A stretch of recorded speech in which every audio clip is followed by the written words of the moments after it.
Hey guys, Joe Miles here with Osseo Gear. This is the Mission Whitetail Podcast. We're going to be doing a deep dive into what it truly takes to kill these mature bucks. We're going to step outside the box and look at the why for gear, tactics, training, and more importantly, the mindset from over 35 years of chasing these magnificent animals all over North America. Thank you for following along and welcome to Mission Whitetail.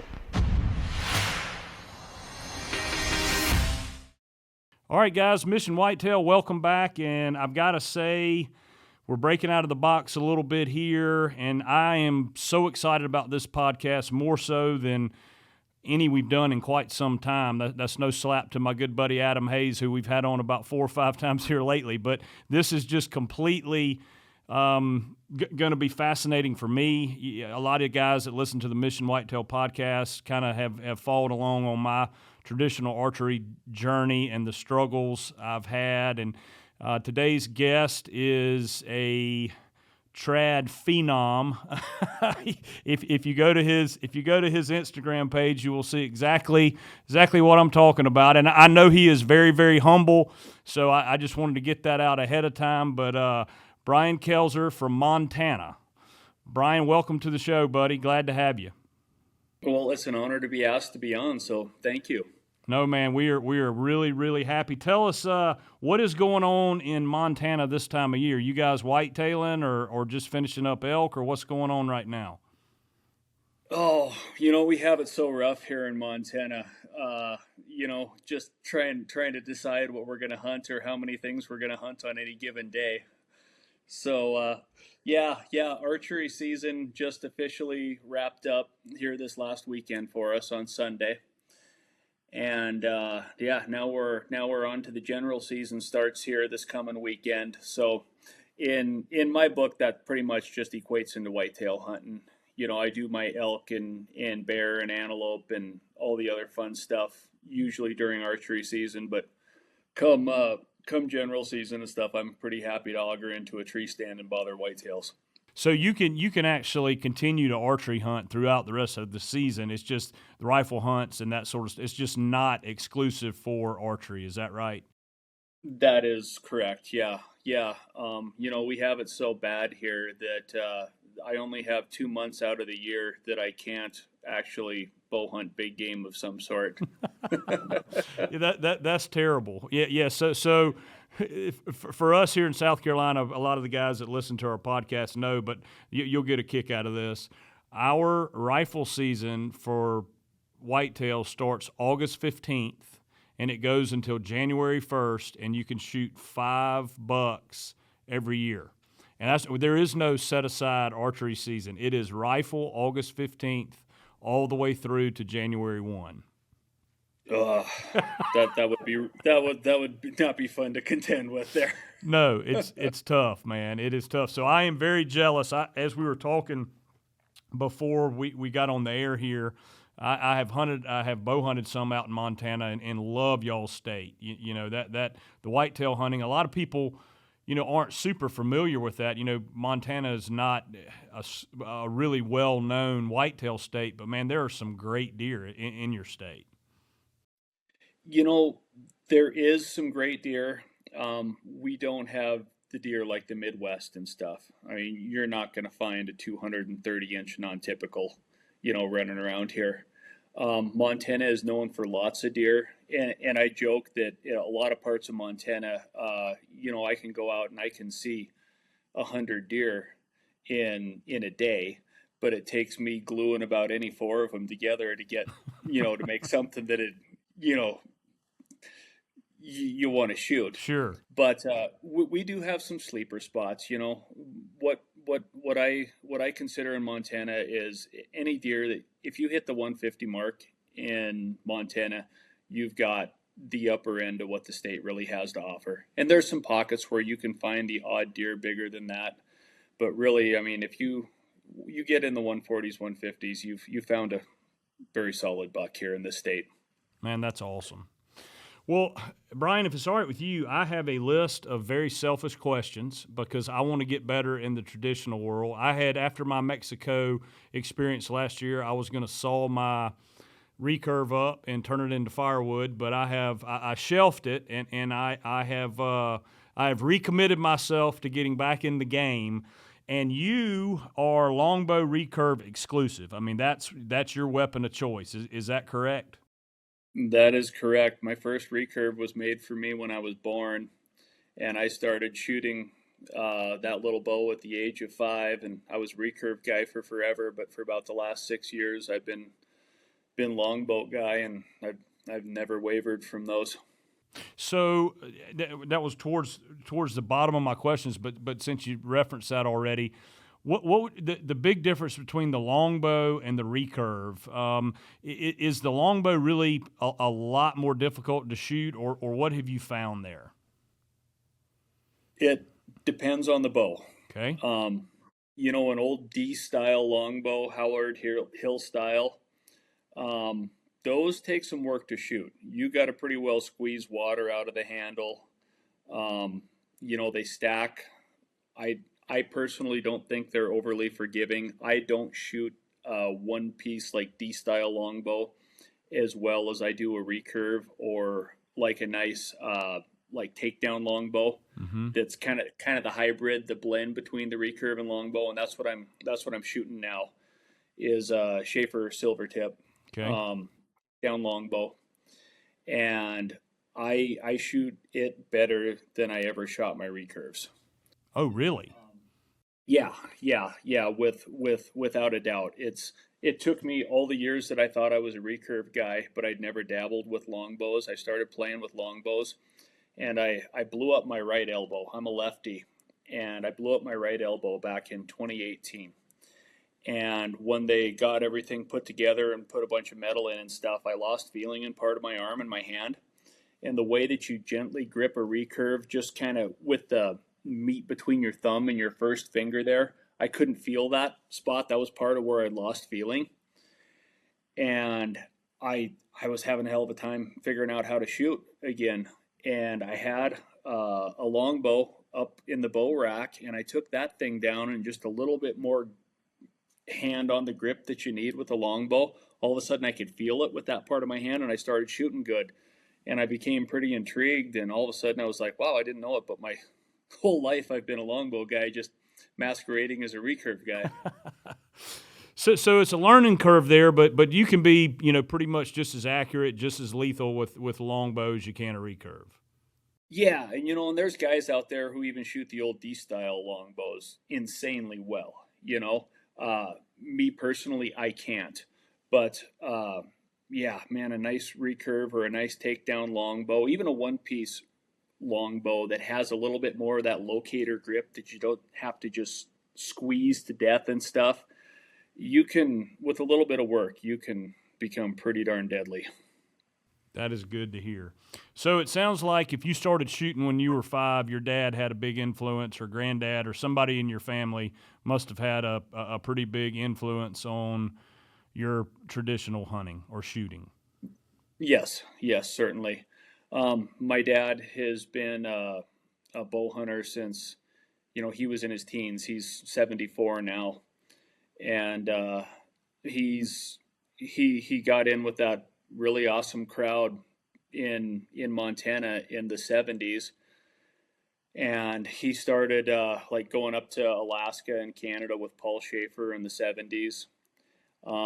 Gene and Barry Wenzel were in Montana. They became close. I mean, all the trad people that everybody has on the pedestal right now are just the people I grew up around, which is, pretty darn cool. And I didn't realize it when I was young, but looking back on it now, I had, some of the heaviest hitters in trad archery were just family friends.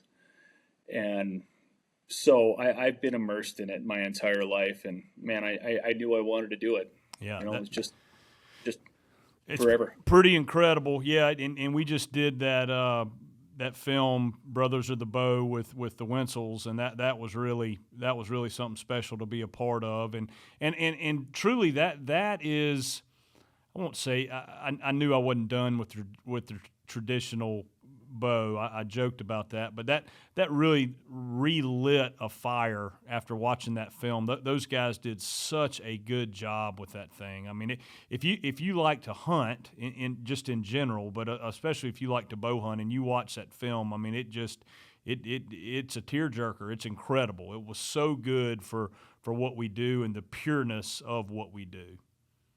Oh, absolutely. That's one of the finest films I've seen put out, possibly ever. And they did do a phenomenal job with it. And, it was an honor to be asked to, have a little snippet of time in it and stuff, and sitting around over here with Gene. Actually, the whitetail right there behind me, that's one of Gene's whitetails. Is it really? How about that? Yeah, he brought that over this summer, and he was like, hey, I'm tired of this one being in my storage shed. He's like, would you mind hanging it up in your office for me? And I said, absolutely. It can go right up there. Dadgum right. That's awesome. Really, really cool. Not many people can say they have one of Gene's bucks over Gene Wenzel's bucks hanging in their office. That's pretty neat.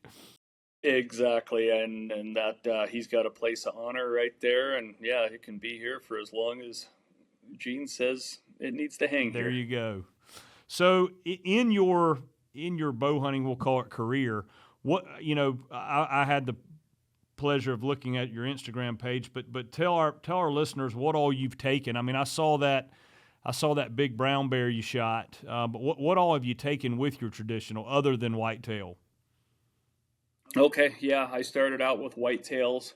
Growing up in a river bottom. The headwaters of the Missouri River was 3 miles away, so I had 3 major river bottoms coming in on me. So when I was young, whitetails was just it, because I could be in a tree stand 5 minutes from leaving school in any direction. But over the years, I've bothered elk, antelope, mountain lions, black bear, mountain goats,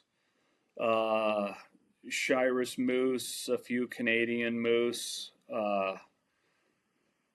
bison, Kodiak Island for blacktails,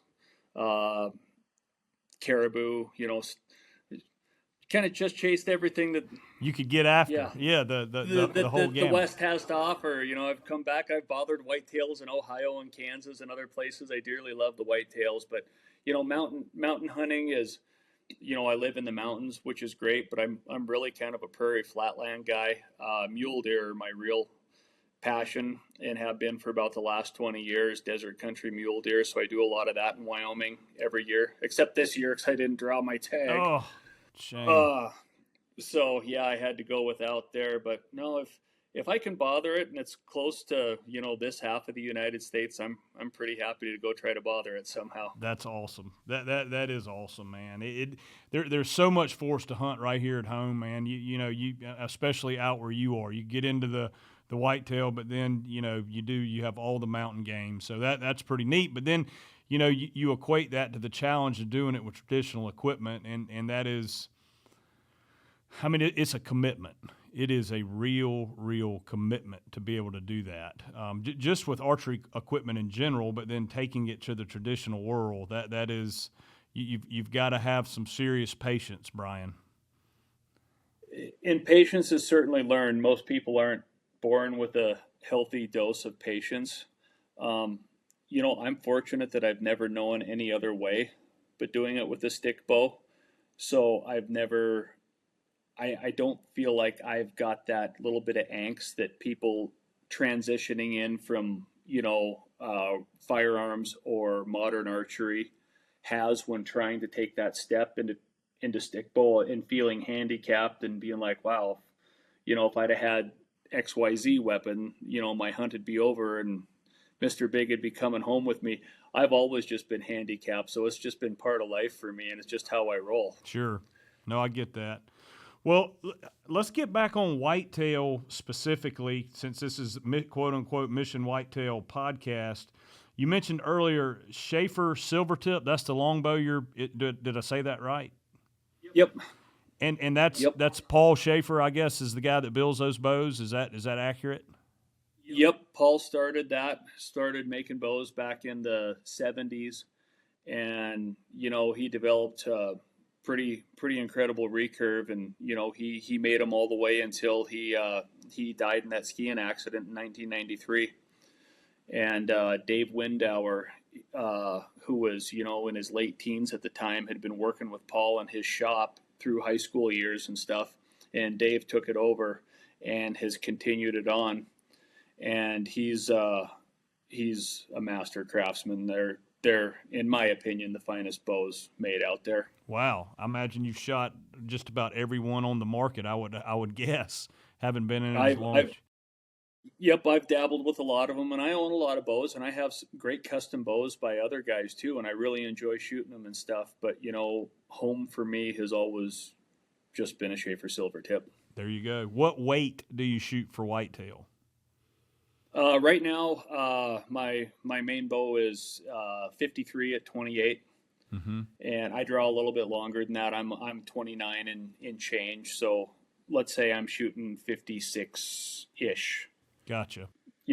At my draw length right now, and it's just comfortable. And you shoot that for everything? I mean, you'll take that for elk, you'll take that for bear, or do you go up in poundage or anything when you're chasing a little bit bigger? You stay right there?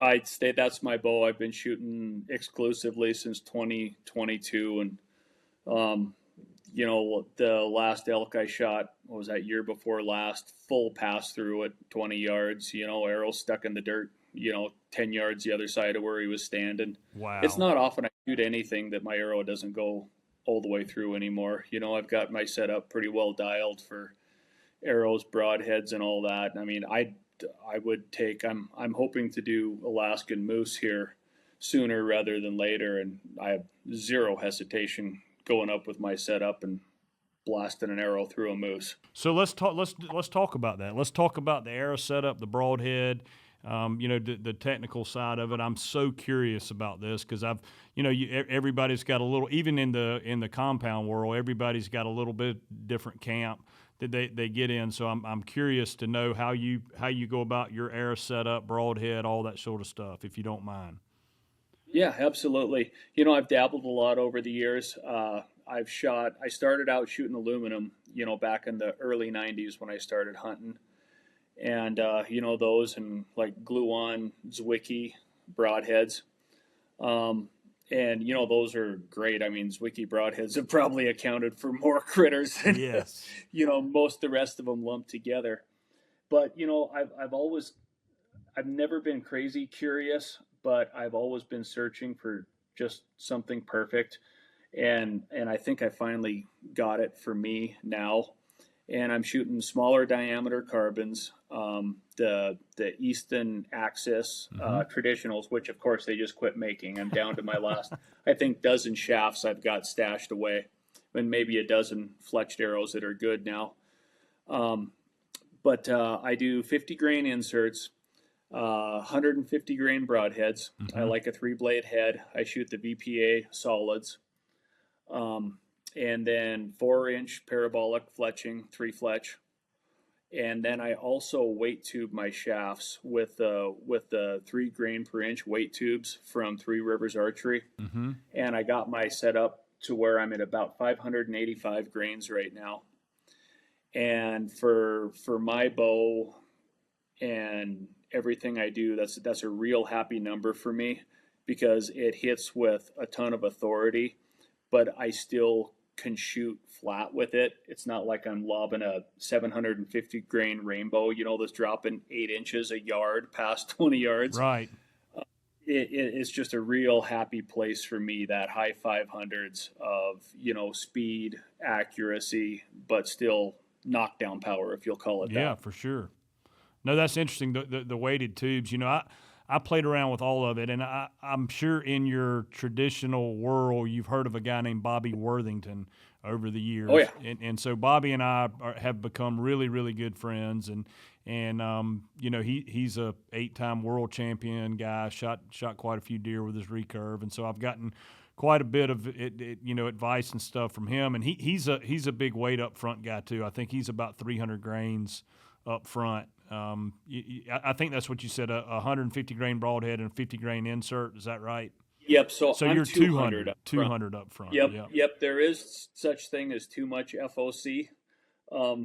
Depending, and I've played with more weight, less weight, and all that. But I've really found for me, and it's different for everybody. I mean, short guys with short arms need different weight distribution and setup than a big gangly guy who looks like Gumby like me.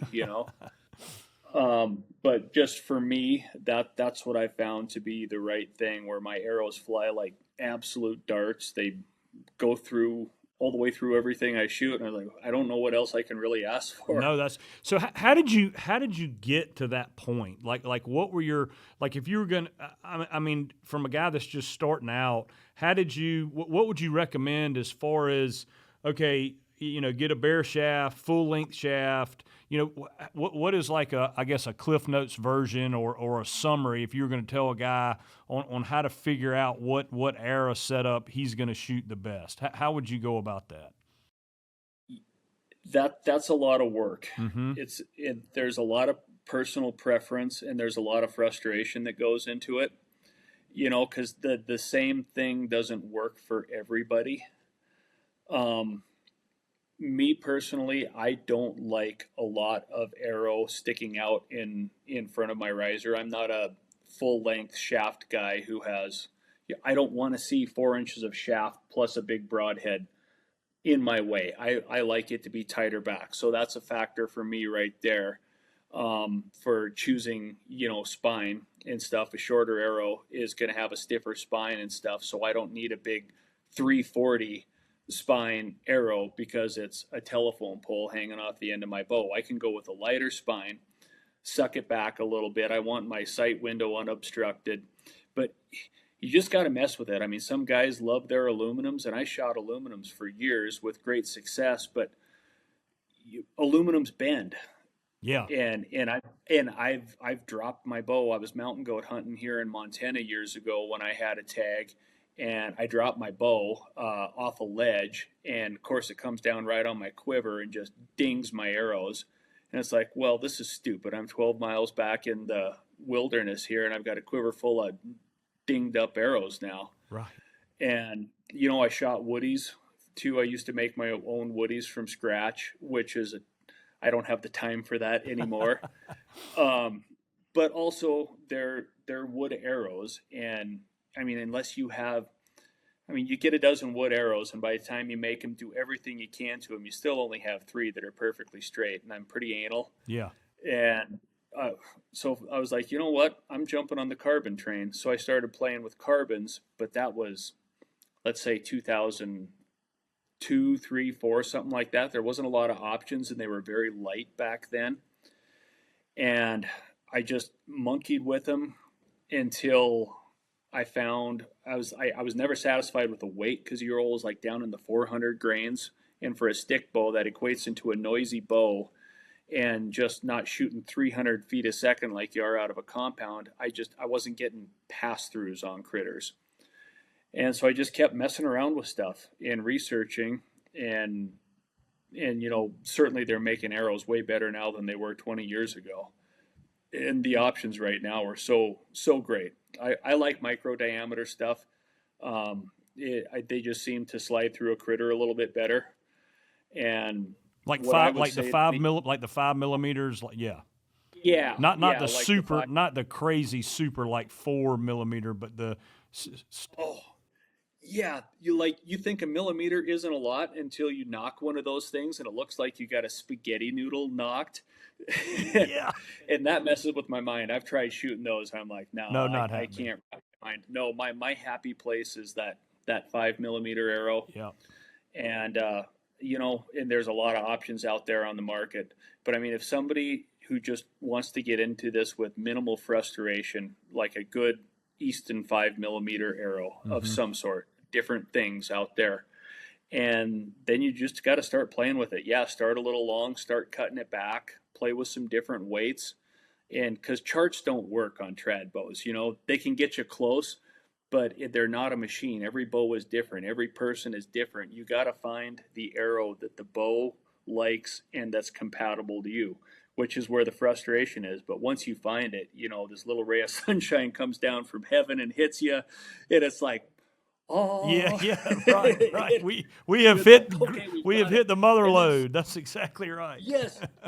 And what I found too is every time I've done that in the last handful of years, as soon as I find it and have my aha moment, somebody quits making the shafts, and I got to start again. Man. So do you aim, like do you gap shoot or use a crawl or No, anything like that? You just grip it and nope. rip it. I'm a grip and rip guy. That's how I've shot my whole life. I I I've I'm a split finger guy, one over, two under. I've tried three under. I've tried anchoring up close to my eye. With the way I shoot split finger, I was wondering about that point on thing a few years ago, and I'm out behind my house shooting here, and I with a lower anchor like I have and stuff, I found that my point on is about 68 yards, I think. I was like, well, this isn't going to do me a whole hell of a lot of good here. No, no, that's wild. So, no, and my brain's just not big enough to, you know, I shoot traditional archery because I don't want to think about stuff. I don't want to think about yardage. I don't want to think about all that. And I want to hunt to be so close that I don't have to think about that. I mean, out of all the critters I've killed over 30 whatever years of doing this, I'm at about a 13 and a half yard average. Is that right? And and that's with a few skewed out there when I was younger and maybe a little more reckless where I, shot some little longer shots and, I know better now because it'd probably be more about 11 yards if I took a few of those longer ones out.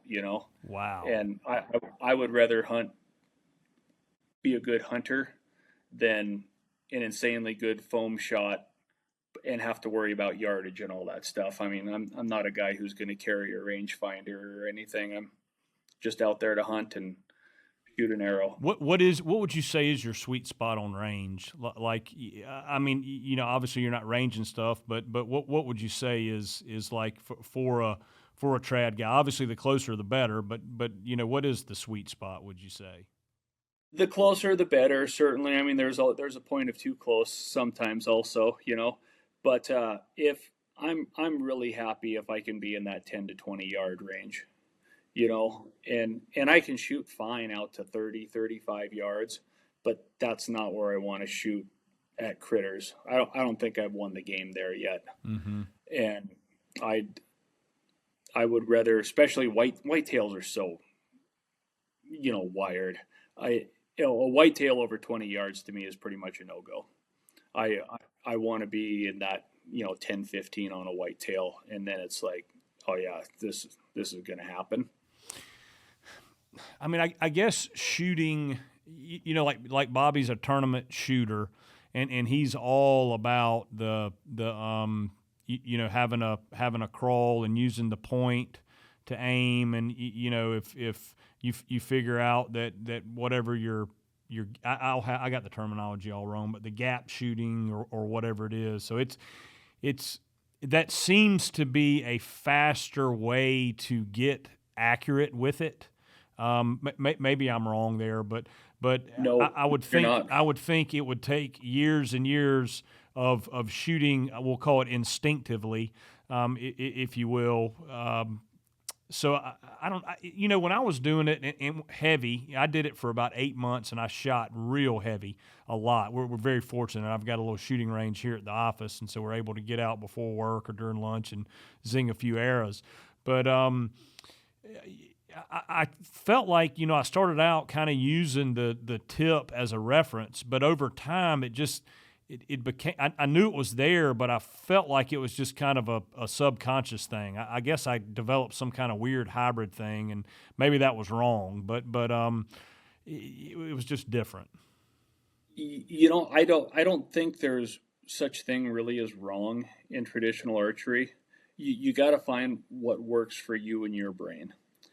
There's guys that I know that are insanely good shots. I mean, you stand back there at 60 yards at 3D shoots and stuff, and it's like they're the 10 ring every time. They gap shoot, they do all that stuff. They know their yardages. It is a way to become incredibly accurate with a stick bow. Um, I am not a foam hunter guy. I like hunting things that's things that bleed. Yeah, yeah, right. And this is just my 2 cents, whether people want to crucify me or not. But you're calling in a big bull elk, and he's come screaming up the ridge at you. He's weaving through the timber, and you almost have a shot at one spot. It doesn't work out. Then it turns. Then he backs off a little bit. The last thing in my mind I want to think about is how far away is that elk? Where does my point need to be? Where do I need to hang onto my bowstring from? I want to shoot him. And as a hunting archer who wants to be close, I don't have to think about any of that stuff. I can just shoot them, you know. Hopefully, you know, I've proven more than a few times that I can mess up the best situation in the world. Yeah, I get But that. at the same time, I just, as a hunting guy, if you can figure out the truly instinctive deal, um, I think it will benefit you in the woods. Because I mean, if we're going to go to whitetails, I mean, you got a buck chasing a doe who's doing the weave by you, and you're trying to get a shot as he's weaving by you, and you're waiting. I mean, every weave, it's like, okay, 13, 14, 12, 19, you know, as they're bouncing around. I mean, how the hell are you going to compute that in your mind where to put the tip of your arrow to do that? It's like, no, I think I'm just going to look at his chest and I'm going to shoot him there Yeah, and do it because it happens quick. right. I mean, and there's a lot of times too. I can't hold my bow up and down. I shoot a 64-inch longbow. I'm crawling through the sagebrush in Wyoming on a mule deer, and all of a sudden I get up in on him, and I've got to have my bow horizontal. I mean, what am I doing with my tip then? Nothing in my body is doing anything like it would be if I was standing up using perfect form. Right. You know, shooting at something that's standing still. I mean, it's just so much work, but that's that's how I kill stuff. Yeah.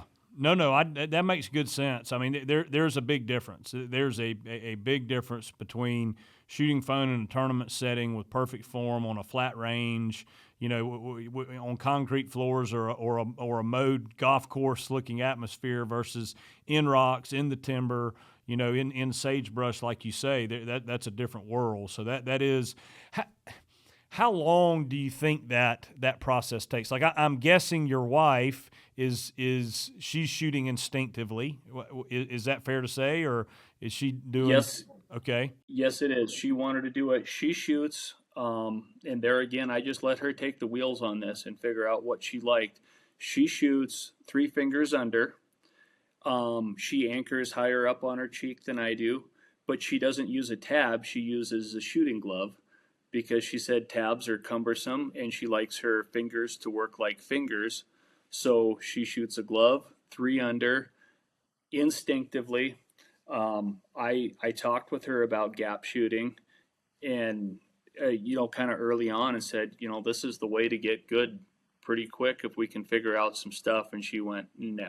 She's like, I didn't go from my compound to this to all of a sudden have to worry about how far away things are and have to aim. She goes, I want to be a good enough hunter to be close and look at what I'm going to shoot and shoot it.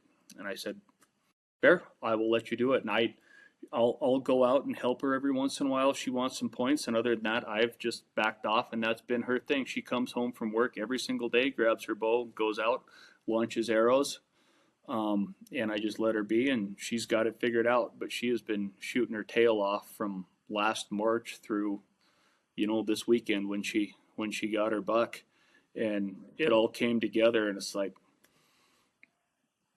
you know, just let it be. But I had to let her find it, what works for her, and, you know, make a few suggestions, and she'd try it and be like, no, I'm not into that. And be like, okay, for sure. yeah, keep going with something else. And I really think that's kind of how trad archery is. Everybody, I will say for a hunting archer, I will throw props to Tom Klum. He I sat in on one of his seminars and chatted with him just briefly afterwards, and he told me I struggled with my shooting here and there over the years. Target panic would rear its ugly head on me, and man, that about drove me to saw all my bows up too and take up checkers. But he told me that the human mind can't focus on something very well for over 3 seconds. And he said, unless you're a real smart, focused dude, the process shooting is going to be tough to do. Like the Olympic kind of people. He goes, as a hunting archer, you need to anchor for no less than 3 seconds, and he said you need to find 2 anchor points. Because I'd always been middle finger in the corner of my mouth. That was really hard to do when the target panic would come. And he said, you need to get a bone on bone contact point.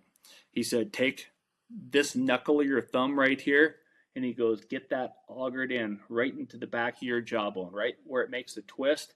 And I do that, man, I get that thumb knuckle right back there against my jawbone and get that finger in the corner of my mouth. That changed my world. And that was 4 years ago. Mm-hmm. And all of a sudden I went from, target panic here and there to shooting good enough. It worked, but I would have hesitation, sometimes and apprehension, which is not a good thing. You can't ever be pulling that arrow back going, God, I hope this works. Right. Right.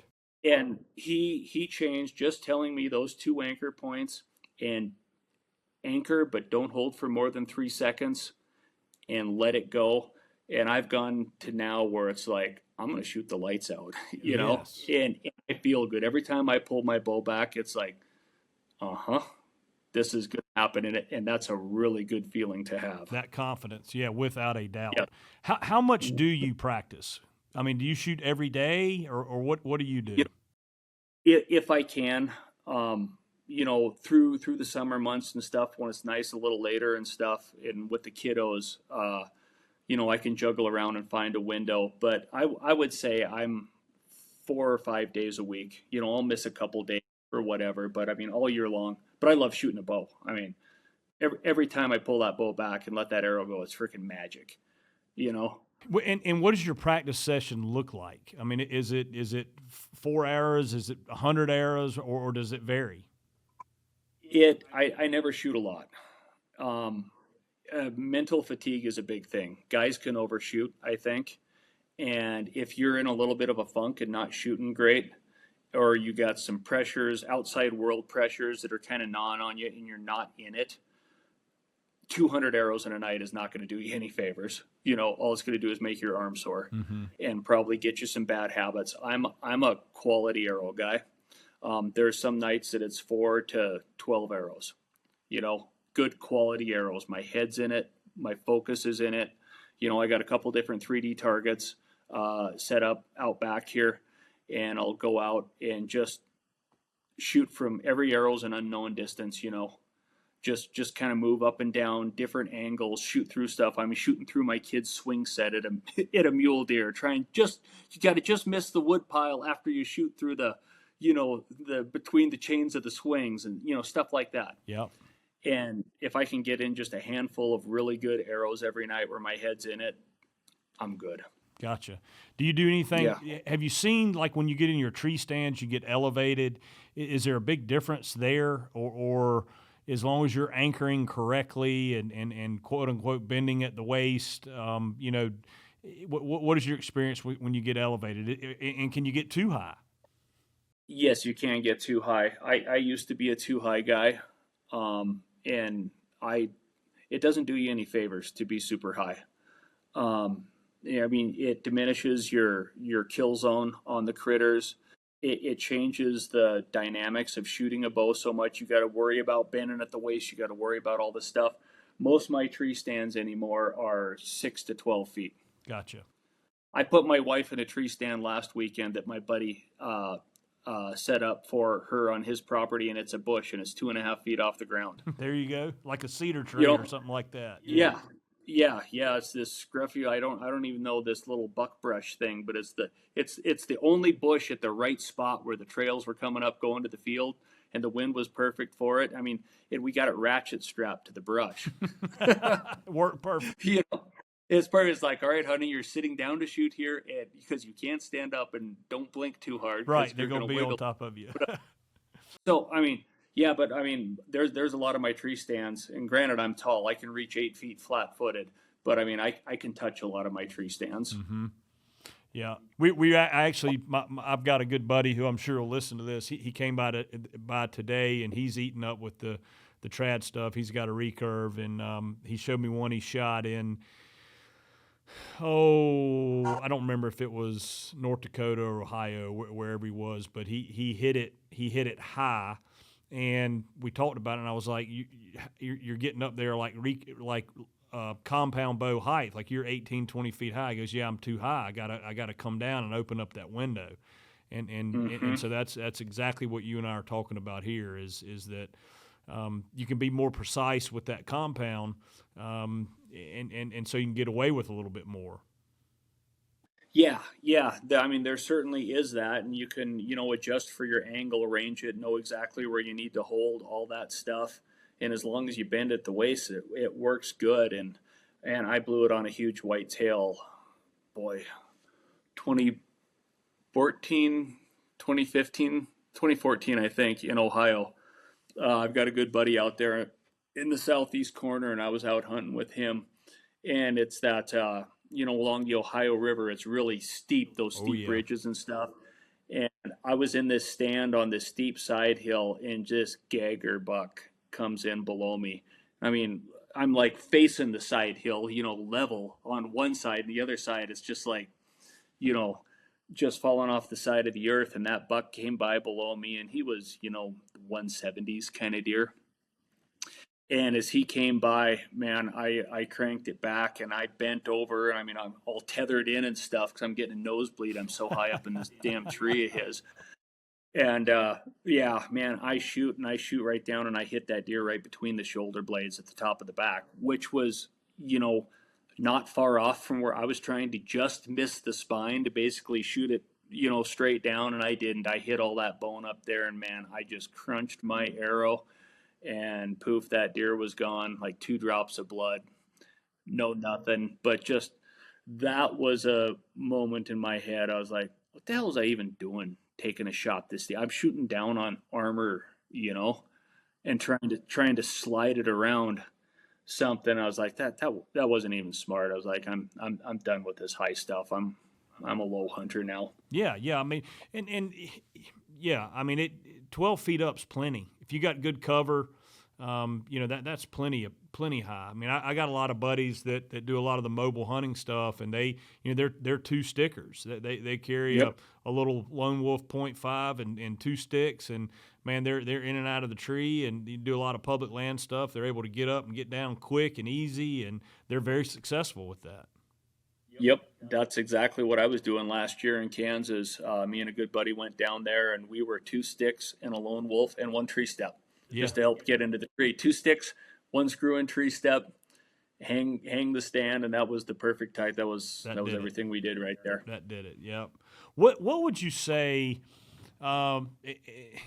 is your success rate? Like if you on whitetail, if you over the next 3 or 4 years, or maybe 1 year, you shoot at 10 different bucks. I mean, are you killing four of them? Are you killing eight of them? I mean, what do you, or is that a hard question to answer? No, no, that's an easy question to answer. For whitetails, I missed a whitetail buck in 2016, I think. Um, that's been, yeah, that was a clean miss. Buck fever hit me hard. I dropped my arm like a son of a. It was a buck I'd been hunting all year too, and I rattled him in, and I had a complete come apart. And I let that arrow go and dropped my arm to see what was going on, and watched it go right under his chest. And I brisket hit one. Um, what was that? 2019. So those are 2 bucks I haven't killed. I've killed at least one whitetail buck every year since I think 2011. So let's I'll back up. Let's say 9.5 out of 10 deer bucks I shoot at are probably going to have a bad day. You kill them. That's Hmm. that's incredible. That really is. I was not thinking that, but you know, like you said, since you were 5 years old, you've been doing it, and you got your system Yep. dialed. Yep. Elk, on the other hand, I can miss a bull elk really easily. I missed a bull elk this year. Man, when they're bugling and that 800-pound animal comes in there ripping those horns and all that, if you don't get some elk fever or buck fever, whatever you want to call it, something's wrong with you. Oh my gosh, I don't know why a critter that big can give me the fits it has over the years, but yeah, I sent an arrow right through the hair of a bull's back at 30 yards. My cousin called him in. First day we had gone out hunting, less than a mile from the truck, public dirt, gentle downhill angle to pack him out. It's like, this is the elk. This is the elk. And he called him right in, and he stepped out in the wide open at 30 yards, and my brain just quit functioning for some reason. And I killed the hell out of a lodgepole pine There you right go. behind him. And my broadhead's still in that tree, so it was an expensive miss too. Oh, I bet. Yeah, they'll be coming by in 100 years, and somebody will Yep. see that and go, "My gosh, look what these guys hunted with 100 years ago." Exactly, exactly. So no, for some reason in a tree stand, I can really keep my business together. Um, and elk drive me nuts. They get me wound up. And it's like stalking mule deer and stuff, and especially when I'm posted up over them at 10 feet for hours sometimes. I can keep my business together really good. And you know, uh, not to be snooty, but I have never uh, hit and lost a mule deer. Wow. Over the years, I've killed every mule deer I've got an arrow in, which is great, and it goes pretty well on whitetails and stuff like that too. But then give me an 800-pound bull elk, and I can miss the damn thing like nobody's business. Isn't that, and that But just goes back to the mental game, right? It's so mental, yeah, yeah, so mental. yeah, yeah. When they're screaming and doing all that, and I can't quite, sometimes it works. Sometimes just be, stone cold, and they come in screaming and thump, and it's just perfect. Then all of a sudden it's like pee your pants, fall over, forget what's going on, who you are, where are you, you know. Yeah, just But I send it. did miss a white-tailed doe this year though. Freaking white-tailed does, man, those things are something else. She jumped my string. She caught me drawing just as I was hitting anchor at about 18 yards, and it didn't even cross my mind. I was just looking right at her chest where I wanted to hit, and I should have aimed at her brisket. I should have just dropped when she caught me drawing. I let that arrow go, and I think I shot 8 inches over her back by the time she flattened out and whirled and left. And I was like, I was off to a great year this year. Miss an elk, miss a white-tailed doe. I was like, wow, I suck at this. Man, yeah, and that was actually my next question for you. Because when I took the the recurve to Mexico, we were hunting over feed, right? That's Okay. that's how they hunt Texas, Mexico. They put the feed out, and the Mm-hmm. deer come out of that brush country, and they're pretty keyed up, right? I mean, they're pretty dadgum keyed up, nervous when they're around that feed. What have you found from a traditional world is your ideal thing? Do you like to be on a natural trail where they're just cruising through a scrape, like actually on the alfalfa, the edge of the alfalfa that they're coming out to feed in? What do you think? I mean, obviously you want them relaxed regardless of the setting, but is there like your go-to on whitetail that you kind of look for? It totally depends on what point of the season we're in, because we can start hunting the first weekend in September around here, which is a great time to kill a big buck because they're in a summer feeding pattern. They're lazy. They're usually not bedding very far from where they're eating. And if you can catch them right on the edge of where they're feeding, just that last light, they're usually pretty chill, Okay. and it's a great place.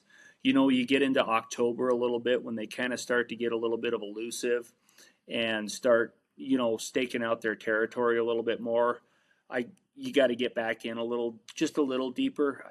I want to be more in transition areas Mm-hmm. then as opposed to edges and catching them just milling around because you'll catch them just at weird times of the day, kind of milling in that October time, and I'll do that. But then when it comes rut with our river bottoms and stuff around here, it's not like big woods back east where it's just all forest and Right. that's frustrating hunting. I've done that and it's like, oh boy, this is hard.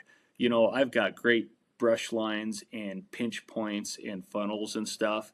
And then, yeah, come November, man, I'm just in, because we don't bait or anything. Right. We can't bait or anything out here. So I'm just looking for funnels and runs. Gotcha. And that's what I'm doing then. Yep. Is there? I'm gonna switch gears up on you a little bit here from hunting tactics back to gear. Is there like a must-have piece of clothing or a must-have piece of gear that you always have with you that you feel like gives you an advantage with getting close or drawing or that sort of thing? Or maybe there's you're a wool guy or a fleece guy or what is there clothing or gear or something that you really are like, I definitely got to have this and there's no way I'm going to use this? Yeah, there is. And I would never make it as a magazine model because I've usually got about 3 different brands of stuff on me, because as a traditional guy, quiet is my number one thing I need to have. Mm-hmm. And there's a lot of really nice clothes out there that are just noisier than hell. And they don't work for me. And so I have multiple pieces from different manufacturers. I'm like, ooh, this is really good. I really like these pants. I really like these inners. I really like this kind of coat, Yep. And early season when I'm mule deer hunting and stuff, my must-have thing is my ugly boonie hat. Okay. It's called Ugly Hat. That's its name. And shoot, I've had that thing for years and years and years. And when I'm glassing into the sun, looking in the shadows and stuff, I can pull it down over my eyes so I'm not glaring out my glasses. When I'm posted up over a deer, I can have the bill, and the bill's like foldable and maneuverable. I can fold it so, my eyes are shaded when I'm posting up ready for a shot. I can do anything with it. Keep the sun off my neck. That's my thing. Is like, if I left Ugly Hat home, I would leave Wyoming to drive home to get Ugly Hat, and then go back deer hunting. So the Ugly Hat, that's cool. Yeah, I'll have to check that out. Yeah. That's pretty well, neat. You'll see it in most of my pictures on Instagram. If I'm sitting around something, there's this ugly faded gray hat on my head, and that's Ugly Hat. It's probably got a lot of luck in it too, I'm guessing. I think it does. Yeah. But as far as like real technical hunting clothes, I just look for no shine and quiet. Mm-hmm. And I'm not insanely loyal to any brand or anything. I love QU pants. Yep. I think they're the quietest pants out there, and they fit me really well. They stretch just the way I want. I've got a Stone Glacier Helio thermal shirt that I don't think I've killed an animal in the last 5 or 6 years that thing hasn't been on my carcass. Gotcha. As an outer or an inner, Mm-hmm. And it's got a nice little hood. It's dead quiet. It fits me great. Colors are good in them, And then I have, I've got some Sitka whitetail stuff that I'll wear that's kind of windproof when it's cold. That is pretty darn quiet for windproof stuff. I'll use that when it's really cold. I've got some QU stuff, those fleecy coats of theirs that are just like dead quiet. Mm-hmm. I got some of those. I've got an old Sitka vest, one of the old like Mothwing original vests that I just love. That's another thing that's on my carcass just about all the time. So I'm just this mishmash of basically old, worn out, holy crap, but I like it. Well, we're gonna get you some Osseo stuff to throw in the mix too. So that'll be. I can't wait to get your feedback on that. Well, I won't say no, because I have been eyeballing your stuff, and so is my wife. We've got it narrowed down to a couple different coats that she wants here, because she's not into her old coat anymore. She got drowned last weekend hunting whitetails. Yeah. And she's like, I need something more windproof and all that. And I was like, we got her covered. I know a guy that can make that happen. That's good. Yeah, because you guys, I mean, your stuff, I mean, I really like your patterns you have.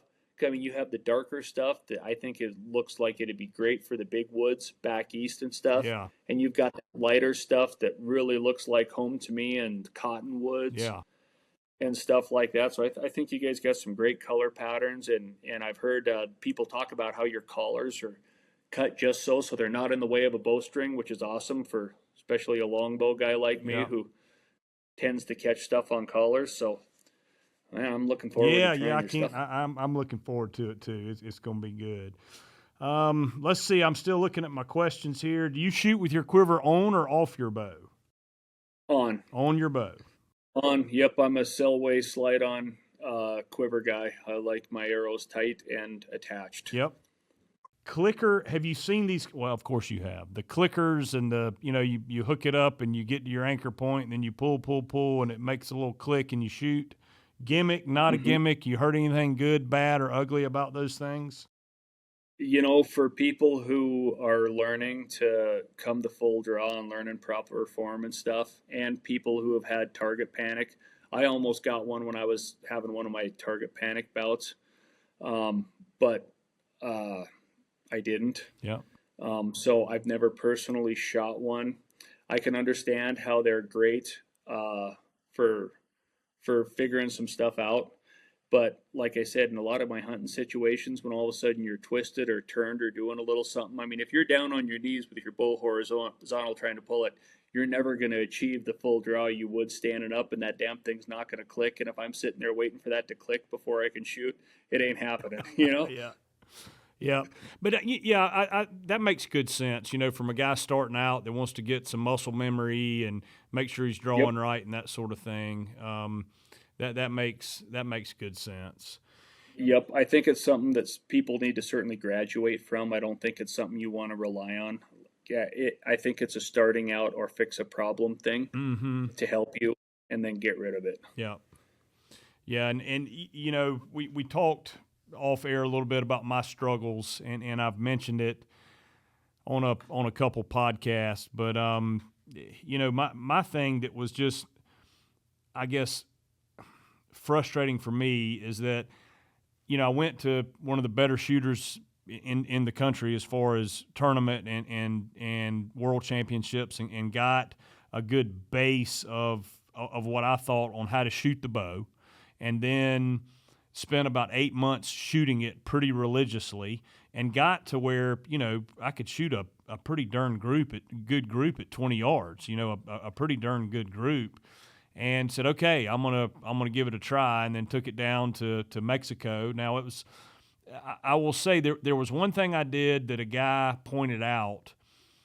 I had a takedown recurve, right, and I had not taken it down before this trip, and everything was perfect. I took it down to Mexico, flew on the airplane, put it back together, and I never checked the brace height or anything. I just, okay, see, there you go. See, and I get out, and I'm in front of like all the guys there at the camp we were staying, and I get to 15 yards where I was just at 15 yards, man, I could just pump them in there. And I first shot kind of missed the target, and I was like, what is going on here? I'm just nervous because these guys are around here. And I shot, and I'm thinking more and more and more, that was really what messed me up, is that I should have gotten a brace height before I left, and then when I got there, when I put the string back on it, check the brace height and make sure it's right back where it was, and I didn't do that. And I would bet you a good bit that's part of the issue I had. I think you got to be with the trad bow. You got to be fanatical about your brace height and your knocking point. Mm-hmm. I mean, that'll ruin your life. Like when I travel and take my bow down, I take my bowstring off the limbs exactly where it is. I put the ends together, I fold it together, and then I rubber band it in place, because those things will sit and unravel just in a little sandwich bag or something. So I carry them all in Ziploc bags. Oh my gosh, yeah. I mean, your brace height's off a little bit, and your bow's not performing the way it should, and it changes your knock height depending on what's going on too. If it's not tillered perfectly and all that, oh yeah, then you might as well hold the thing upside down and try to shoot if you don't have it right.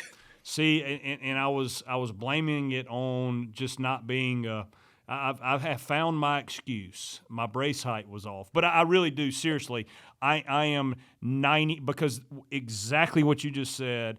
I looked at it and I was like, okay. And then when I took it off, I was very careful with looking at how it was bent, the string and all that. And I put it in a Ziploc bag, but I didn't wrap it up in anything. And I took it down there and I put it back exactly like I thought it was. But I guarantee you that brace height or knocking point or something was off. Yeah, for sure. Like I carry a bow square with me wherever I go. I don't care if I'm buzzing down to the river to hunt whitetails right here. There's a bow square in my truck, check things every once in a while. But I also know when I take my thumb and I put it against the inside of my grip, I know exactly where my bowstring should be on my little finger too. So in a pinch, if it's not right there and I'm feeling something's not right, I can put my hand up, spread it out, hit it, and be like, I'm about a quarter inch shy right now, unstring it, give it a couple twists, string it back up, and be like, okay, it's hitting me right in the knuckle right there. Okay, we're good now. So I mean, a quarter of an inch makes a huge difference, man. I can feel it in my bow. All of a sudden, it goes from nice and crisp to floppy and nasty. Yeah, you got to be anal about that stuff. Good intel. So there's your excuse, That's and I'm going to ride it with you. That's it. That's it. 100%. Don't worry about anything else now. String that thing back up and get after it. That's it. I am. All that's flushed down the toilet. I did kill 2 deer, so I do have to say that. So I was happy my first year I got 2 deer, but we will not talk about how bad I missed 2 deer too. Oh yeah. yeah. That was something. That whole notion of picking a spot and keeping your head into it when you're not used to just trying to look at a hair on a deer, no aiming device. I mean, that's tough. Yeah. That's tough for anybody to do. If I missed today, it's because I didn't pick a spot. Right. And I mean, that elk this year that I shot at and missed, I shot at that elk's chest. I didn't shoot at the spot on the chest I wanted to hit, and aim small, miss small, and I barely missed its chest. Right. But I was also looking at its entire chest. So, man, there's a lot to be said for picking that spot. Yep, for sure. Well, man, we've been going here for about an hour. You mentioned Tom Clum earlier. Are there any other, guys, obviously you can go to Brian's Instagram page and see some of the stuff that he's done and follow along with what all he's doing and he and his wife's adventures. But are there some other guys for somebody like me that's going down this path that you would say, hey, you need to listen to him. This guy really knows his stuff. Because, man, you get on YouTube and there are 700,000 experts.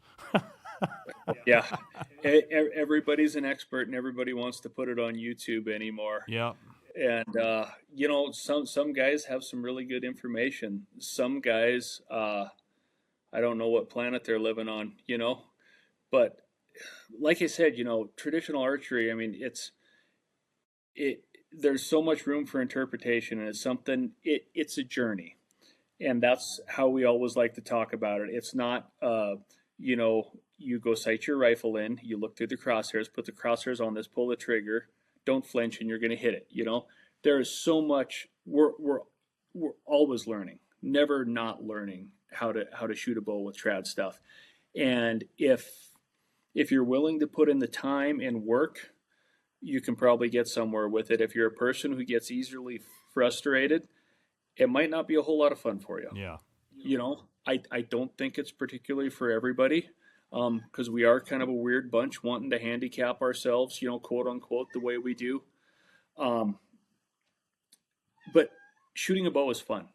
And it's just fun. And if you can kind of put aside that I'm not good because I've shot 12 arrows on my first afternoon and I'm not good, don't worry about that. Enjoy watching that arrow go. Put in some time, slowly tweak it, and it might take a season or 2 or 3 before you even get to the point where you feel good enough to hunt with it. But as long as you keep dabbling and the time in, there will come a point where you'll probably be like, okay, I think I can do this. But my effective range is 11 and a half yards and in, Yeah. Which is fine. Because traditional archery is a game of how close and not how far. And there are a lot of guys that are phenomenal shots, distant shooters who do their different things with it now. I'm kind of an old soul. I really gravitate towards the older generation. That's what I grew up with. That's what I know. And the thing about traditional archers you'll find also is it's a very giving group. if you reach out and contact someone and ask them a question, you're probably going to get a very honest answer. And you might get some phone calls and stuff too. I mean, I've got people who cold call me that I've never met in my life, or message me on stuff and just be like, hey, I have some ideas. What do you think? And it's like, I got 5 minutes here or there to call and try to help somebody getting into it. There's no right way to do this. You just got to look for something that will work for you, that you think will work for you. Find somebody who you think, and don't be afraid to reach out to them, because more often than not, you're probably going to get a response right back, and have a phone conversation, kind of walk through some stuff, and just don't be afraid to do it. Yeah. It's a very open community of trad archery. PBS, Professional Bowhunter Society, Compton's Traditional Bowhunters. Check those guys out. I mean, the heavy hitters in traditional archery are all in those organizations, and they are the most down-to-earth, awesome guys you'll ever meet, And growing up reading PBS magazines and Bowhunter magazines and stuff as a little kid, it's really cool now that all these guys that I've been reading about my whole life are now my friends. Yeah. Who, we text each other, and, especially the older generation, they still really like to email and send funny things. It's Send the facts. all these guys that are literally my heroes, and always have been, are now my buddies. And they all shoot different ways. They all do different things. Some are better shots than others, but they're all out there because they absolutely love shooting arrows. And that's just the heart and soul of it right there. And hit somebody up. Ask them, for sure. Ask for some help. Yeah. That we always talk about checking the ego. You have to. You have to check the ego and start. Start somewhere. You got to get started.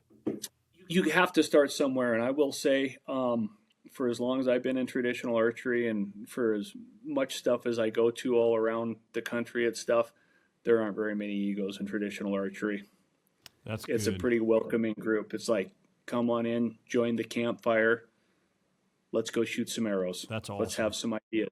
And you get together with a group of 20 guys and you're all shooting. Everybody's doing something just a little bit different. Yeah, that's neat. Do you go to is it ATAR or ATAC or ATAR or ETAR? ETAR, yeah. I don't get all the way over to the East Coast for very much stuff. I hit all the Compton things. I've been to one rendezvous that they used to have in Michigan there. But as far as like the big game banquets and stuff, yes, in the PBS gatherings, and then PBS has odd year gatherings all around the country too. The even years is when the banquets are somewhere in the country. I'll go to that, and you'll have 500, 600, 700 trad guys all sitting around, chewing the fat, telling stories. But then the odd year gatherings are really cool because they happen all around the country. Someone will organize one. And we go to the Wyoming one every 2 years, and there'll be like 70 people there. And people will come. I think we had 16 or 18 states represented this year in Wyoming, and 70 people. And I'll just get around and shoot bows and do awesome stuff, cook food. So there are a lot of avenues that people can take to learn more about it. And find somebody, and you get on the PBS register, you'll find somebody around you who's a PBS member or a Compton member. And if you're dedicated enough to become a member of one of these, you probably kind of know what you're talking about shooting a bow. And, and some of the best guys out there are dudes that nobody's ever heard of, Sure. Dude in a flannel shirt out there just shooting Tic Tacs, Yeah. And it's like, I probably need to go talk to him and see what's going on. Let's rattle him a little bit and see what we can get out of him. Pick up a pearl of wisdom from that guy. Exactly. The guys who have been doing it forever and ever, it might not be the most modern way. It might not be the cool way or whatever's being talked about on YouTube. But, you look at some of these guys' walls and it's like, okay, whatever you're doing really, really works for you. So it's just gathering information and trying to apply it. And if you're willing to stick with it and do it, man, the resources are out there and the reward is pretty amazing. I think about it when I can see an animal's individual eyelashes blinking before I make the shot. I feel like I've won the game, and And whether I take that animal or not, I can be that close and it doesn't happen too. Right. But if I can hunt the ability with the stick bow to be that close and that intimate with a critter, it's an awfully good feeling. It sure is. As compounds have increased with technology over the years and years and years, I mean, you're seeing guys shooting whitetail 50, 60, 70 yards, no problem. No problem shooting them that far with the compound, and if that's a guy's jam and he's ethical with it, that's good for him. But I'm with you, man. Mm-hmm. I kind of like the idea of getting as close as I possibly can. I mean, that's something to see the whites of their eyes and know that you were the predator and you were able to get that close. Yep, you feel like you've earned it. I think that's a really good feeling. And there's nothing wrong with those guys that are, incredible shooters and they do their shooting, they drive tacks out there. I mean, as long as it's an ethical deal, I mean, whatever floats everybody's boat, but that's what floats mine. I want to earn my animal. And if I don't feel like I did a good job to take that home, I shouldn't take that animal home. There you go. Good, man. I think that's great to close on, Brian, buddy. I really appreciate you spending some time with us. Anything else you want to mention or say, or we're good? Oh, dude, it's just an honor to be asked to come shoot the breeze, and this was a ton of fun tonight. Thank you. No, thanks a lot, and we'll have to do this again. We'll get a hunting season under our belts, and then maybe January, February we can hop back on and tell some war stories. I'm planning on jumping back on the train pretty hard this weekend with my longbow and going to get going and I'll keep you up to date. I'll probably wear you out. You'll probably end up blocking my phone number, but that's okay. No, you are welcome anytime. Hit me up, and I'm wishing you the best of luck out there. I need to try to find a buck myself come another week from now. So my wife got hers last weekend, her first trad archery buck, and I've kind of been playing guide with her and watching kids while she hunts. So it's my turn. Yes, now. Sir. I'm ready to get up. It's time. It is time. Awesome, Brian. Well, man, thank you so much again. Really appreciate it, and looking forward to doing this again soon. Absolutely. Have a great night. Thank you. All right, buddy. Appreciate it.